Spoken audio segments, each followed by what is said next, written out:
H. P. Lovecraft Dagon. Escribo esto bajo una considerable tensión mental, ya que al caer la noche mi existencia tocará a su fin. Sin un céntimo, y agotada la provisión de droga que es lo único que me hace soportable la vida, no podré aguantar mucho más esta tortura y me arrojaré por la ventana de esta guardilla a la mísera calle de abajo. Que mi adicción a la morfina no les lleve a considerarme un débil o un degenerado. Cuando hayan leído estas páginas apresuradamente garabateadas, podrán comprender, aunque no completamente, por qué debo olvidar o morir. Fue en una de las zonas más abiertas y desoladas del Gran Pacífico donde el buque del que yo era sobrecargo fue alcanzado por el cazador de barcos alemán. Entonces la Gran Guerra se hallaba en sus comienzos y las fuerzas oceánicas del Uno aún no habían llegado a su posterior decadencia, así que nuestra nave fue presa según las convenciones, y su tripulación tratada con el respeto y consideración debida a prisioneros de guerra. De hecho, la disciplina de nuestros captares era tan relajada que 5 días más tarde logré huir en un botecillo con agua y provisiones para bastante tiempo. Cuando finalmente me encontré con las amarras cortadas y libre, tenía muy poca idea de mi posición. No siendo navegante avesado, tan solo podía suponer vagamente, por el sol y las estrellas, que me encontraba al sur del Ecuador. Desconocía mi longitud y no había a la vista ni islas ni costas.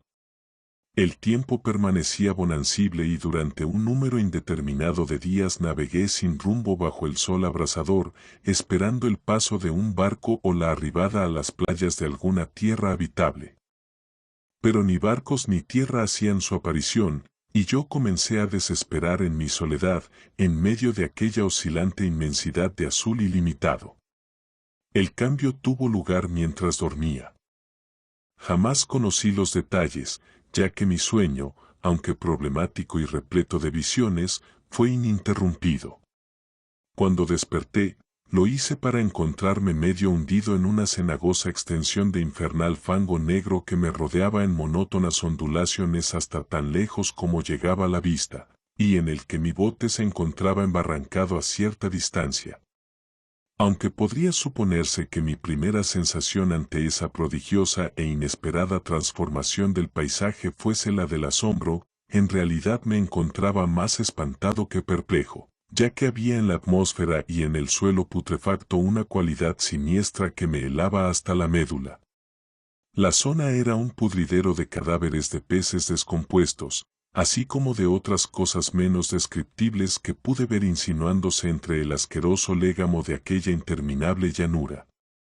Quizás no debiera intentar el transcribir con simples palabras la indecible abominación que parecía asentarse en el absoluto silencio y la estéril inmensidad.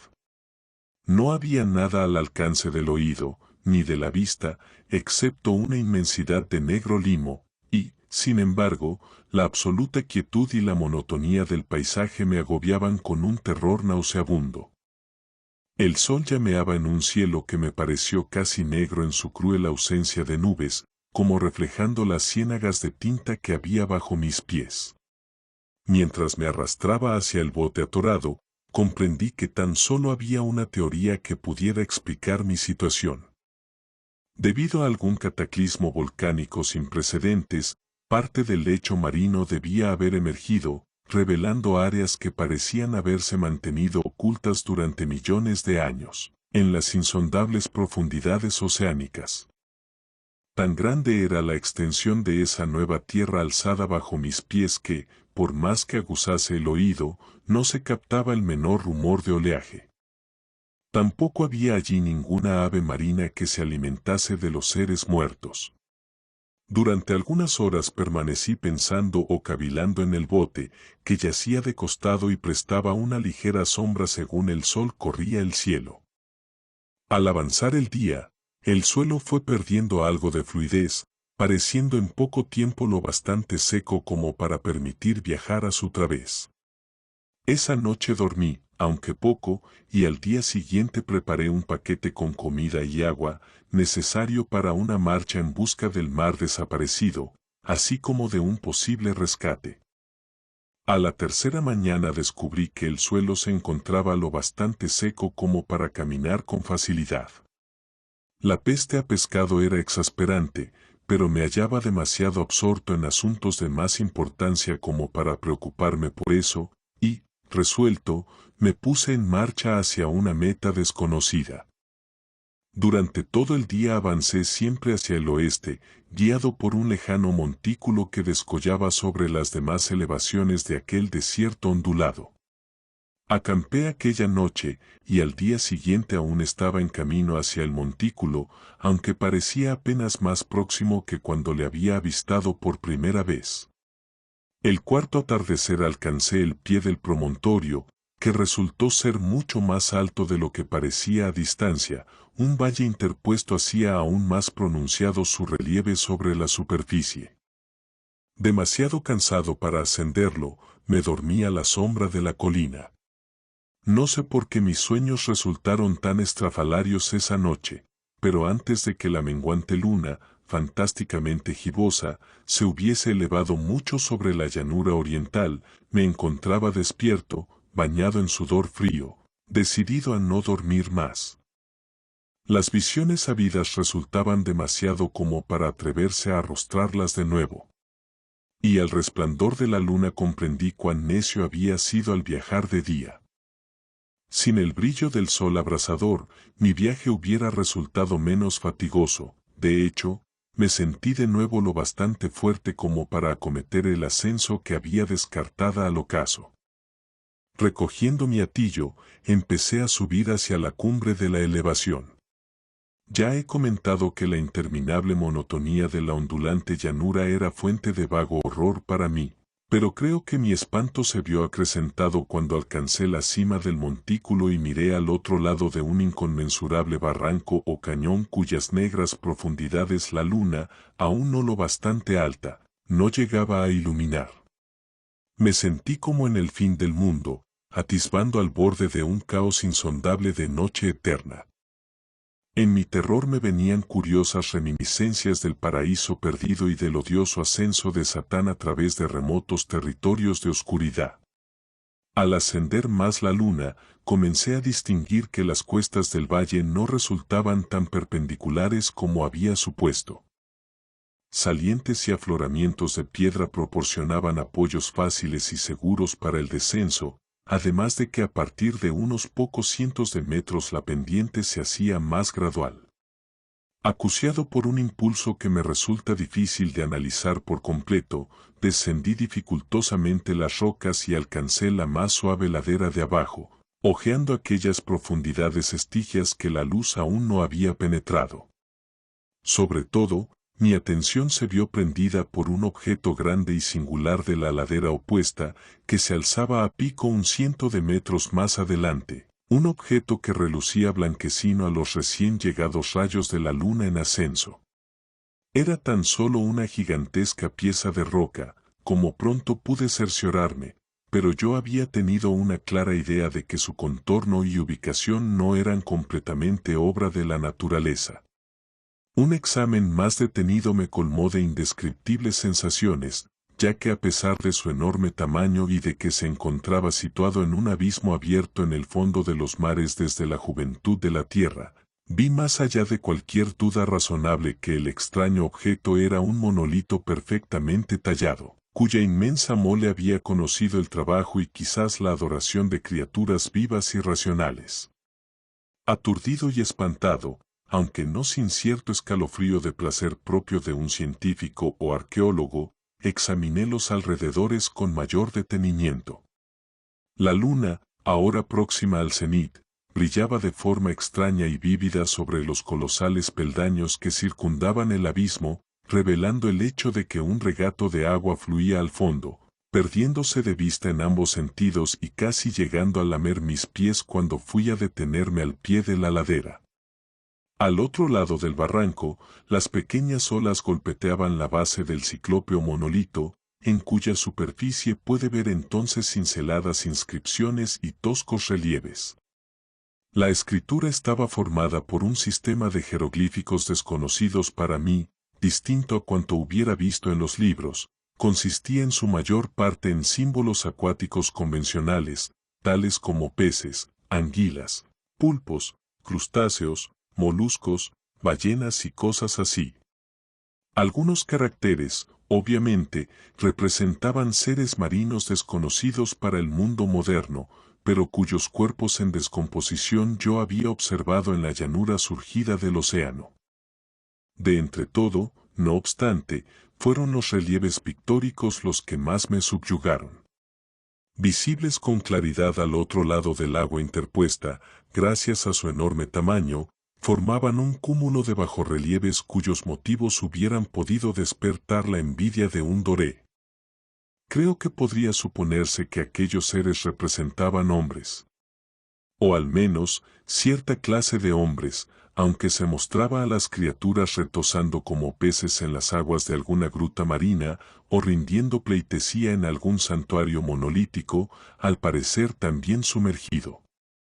No osaré entrar en detalles acerca de sus formas y rostros, ya que el siempre recuerdo me provoca vértigos.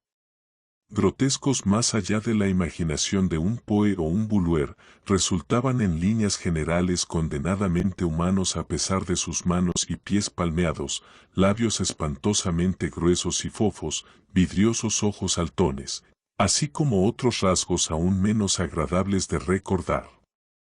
Cosa bastante curiosa, parecían cincelados sin guardar proporción con su escenario oceánico, ya que una de las criaturas era representada en el acto de matar a una ballena retratada como apenas un poco más grande.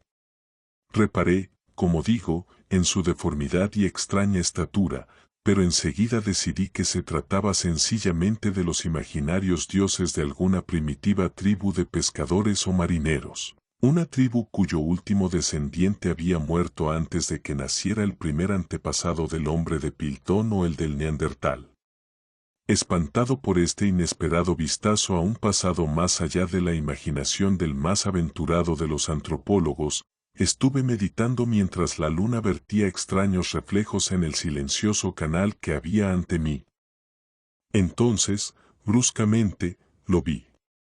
Con tan solo un ligero chapoteo indicando su llegada a la superficie, el ser apareció sobre las oscuras aguas. Inmenso, semejante a un polifemo, espantoso, se lanzó como un tremendo monstruo de pesadilla hacia el monolito, al que rodeó con sus gigantescos brazos escamosos al tiempo que abatía su monstruosa cabeza para prorrumpir en algunos sonidos pausados. Creo que enloquecí entonces.